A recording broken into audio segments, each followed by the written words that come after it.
இதெல்லாம் ரொட்டி சாப்பிட்டுட்டு இருக்காங்க அடிச்சு பிடிச்சி. நம்ம கார் இருக்கு இல்லையா, அதுக்கு அடியில் வந்து ஒரு நாய் வந்து குட்டி போட்டு இருந்துச்சு. போட்டது வந்து 5 குட்டி தான். 3 பொட்டை குட்டி, 2 கெடா குட்டி. குட்டி போட்டு ஒரு 4-5 நாள் கழிச்சு வெளியிலேருந்து ஒரு நாய் வந்துச்சு. அது யான்னு தெரியல, விரட்டி விட இங்கே தான் வந்துட்டு இருந்துச்சு. அது வந்து வெறி பிடிச்சிருக்கும் போல இருக்கு. வெறி பிடிச்சிருந்த நாயை வந்து இதோட அம்மா அதை கடிச்சுதா இல்லை அது இதை கடிச்சுதான்னு தெரியல. ஏன்னா புள்ளியை பாதுகாக்கணுங்கிறதுல வந்து ரெண்டும் சண்டை போட்டுக்குச்சு. அதுக்கு என்ன ஆச்சுங்கிறது தெரியல. ஒரு வாரம் வரைக்கும் நல்லா இருந்துச்சு. அதுக்கப்புறம் வந்து பார்த்தீங்கன்னா ஒரு 4 நாள் சாப்பிடவே இல்லை. எச்சி ஊற்ற ஆரம்பிச்சிச்சு. சாப்பிடவும் இல்லை. ஆனால் பிள்ளைக்கு மட்டும் பால் கொடுத்துட்டே இருந்துச்சு. சாப்பிடாம ஆள் ரொம்ப இளைச்சி போய் அதுக்கப்புறம் எங்கே போணுச்சுங்கிறதே தெரியல.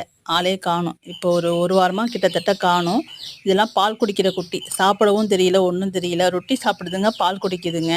நம்ம தயிர் சாதத்தை வந்து நல்ல குழைவாக பிசைஞ்சு தலை வச்சோம்னா ஓரளவுக்கு சாப்பிடுதுங்க. இதுங்களை எப்படி காப்பாற்றுறதுங்கிறது தெரியல. இவன் வந்து மாடியில் போட்டிருந்த ஒத்த குட்டி. இவன் ஜம்மன் இருக்கான்.